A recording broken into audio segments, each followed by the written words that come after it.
Hello guys, welcome to the video. I'm MagMah, also known as the guy who stopped making videos for 2 months, but you can call me that if you want to. So why did I stop making videos? Why didn't I decide to post the Deceit beta videos? And do I like the Deceit too? Today I'm going to answer all those questions as I think it's finally time to come back with YouTube, give my own view about the Deceit 2, hear what you guys think about the game, in its current state, and just discuss everything around it. So first, why did I stop making videos? Well, as I said in my Deceit Evolution video, I will stop making videos and will only come back when I was able to post videos about Deceit 2. And yeah, that was my plan when the alpha came out, but sadly making videos about the alpha was not allowed. So I had to wait until beta instead, and when the beta finally came out, I was really thinking about making a video about it, but that never happened because I was not feeling that happy like in Deceit 1, which made the video kinda boring to watch. Which answers the second question of why I didn't post the Deceit 2 beta videos. And now, for the final question. Do I like Deceit 2? If you want my genuine response, yes and no. It's a 5.5 out of 10 for me, and there are major reasons to why this is the case. And if they were fixed, I bet Deceit 2 could become a very good game easily. But again, this is going to be my own opinion, so if you disagree with it in any way, make sure to comment why in the comments below. So, what do I dislike about Deceit 2? I'm going to start with one of the things I hate the most already, which is everyone instantly having control of their characters as soon as the game starts. This can be easily ignored if you're playing with friends and they are down to communicate or plan what they are going to do before starting to progress in the game, but in public games this is unbearable. You start the game and just see everyone instantly going their own way, which makes you have no time to plan and process what is going on. Like someone could have enabled a blood altar already, and there was nothing you could do about it because you had started for the first second of the game. What do I suggest to improve this? Literally anything. I was thinking that maybe a wake up animation would be cool, like in Deceit 1, but with the characters not talking this time, while they are waking up. So it is not strange for you to talk while your character is talking at the same time.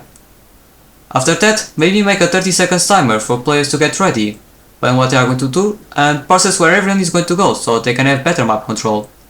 And after the timer runs out, open the middle doors automatically or give players the ability to open those doors to access all the areas in the game. Next, I want to talk about infected objectives. Please make sure to give innocents easier time controlling those objectives. Give them the disable altars position when they are using second sight, and maybe make something like an earthquake when the blood offer is at a 90% to give players a warning that in between is coming, and so they can be more calm while the warning doesn't come. I also want to talk about innocent objectives. More specifically, the objectives that give souls to the player. While I like the idea of most objectives being different, I hate the idea of not being able to move while doing an objective and not being able to see anything around you too. This is one of the biggest reasons I hate Deceit 2, and it gets even worse when you understand that there is no danger during the ulti phase. There is no reason for you to be scared while doing an objective, and the only way I'm seeing it being scary is when you are in the in-between phase. But even during that phase, you can hear your heartbeat and not before getting caught. I think that all objectives will let you move freely, just like in Deceit 1. And maybe objectives where you can't move can still be a thing. But there shouldn't be too many of them. And co-op objectives should give you souls based on the amount of players that hit that objective, or they don't feel rewarding enough. And also, I like how the Deceit 1 objectives work more than the Deceit 2 objectives. In Deceit 1 they are not puzzles, which makes things way more fun than in Deceit 2. But again, this is my opinion as I am a guy that is more about adventure, action and FPS. So there may be people that like how the objectives work in Deceit 2, which makes me have another idea and criticism. So the criticism is that the current map in Deceit 2 makes you feel stuck, which I guess is good for a horror game, but I also don't like it for some reasons. First, you don't have the freedom to jump into things like tables and use the map for your advantage. And second, everywhere you go makes you feel stuck. As a guy that loves action and adventure, I love feeling free and able to use everything I find to my advantage. So, what do I suggest? If the developers really want to, then make this a map that makes players feel stuck, closed and hopeless, with many of the objectives being with the player not able to move freely and interact with others. But please, consider making a map like the forest in Deceit 1 or Lumberyard from Deceit Legacy, where the players feel more free to do what they want and do objectives where they are able to move freely. For the blood altars, after I heard that there were 7 of them, and that the number never changes, I felt like that was kinda dumb, as that means you have less and less map control every time a player dies. I think that reducing the blood alters by 1 when an innocent dies and giving out remaining blood alters the power the blood alter had will be a good idea. And maybe when there are 2 players left, so an innocent and infected, the goal will spawn near the middle. And blood alter in the middle would also be the only one remaining, so that will make for some intense games where the innocent needs to protect the blood alter and do objectives, and the infected has to try to surprise attack the innocent or enable the blood alter while the innocent is not looking at it. The other idea I have is to just keep the 7 blood alters, but not increase the speed that the in-between starts after every round. So innocents can have more time to complete objectives, instead of having to do less and less teamwork because of the in-between starting way too fast. Now we're going to the items. I kinda like the idea of there being many options to choose from, but the problem is that it's not true when you are a new player. As a new player, you have to load those items. And I can understand the reason to why they decide to do that, but I think it will be a lot cooler if the items were unlocked easily. And then you could upgrade them by doing things during the game, like approaching someone with the mask and left clicking them with it, making you able to disguise them permanently.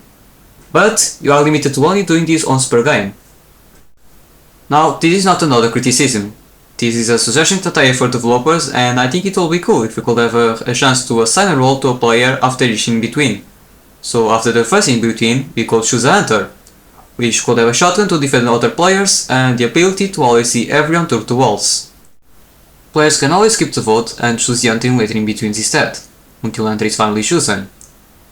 This will finally make infectors really want to use deception as the key for winning, because if they make everyone trust them, they will get the best weapon in the game, which means there is no one to see them through the walls, and will be able to survive at least one in-between with ease. Now I know this could be a problem, but I think that is what is fun about the session games. If the problem was the players and not the game, then the players should feel ashamed of themselves for giving such a powerful weapon to an infected, instead of feeling frustrated like in Deceit 1. And I also heard that the devs were thinking about nerfing shotgun in Deceit 2. I think they should nerf it when shooting bullets at long distances, but not the damage.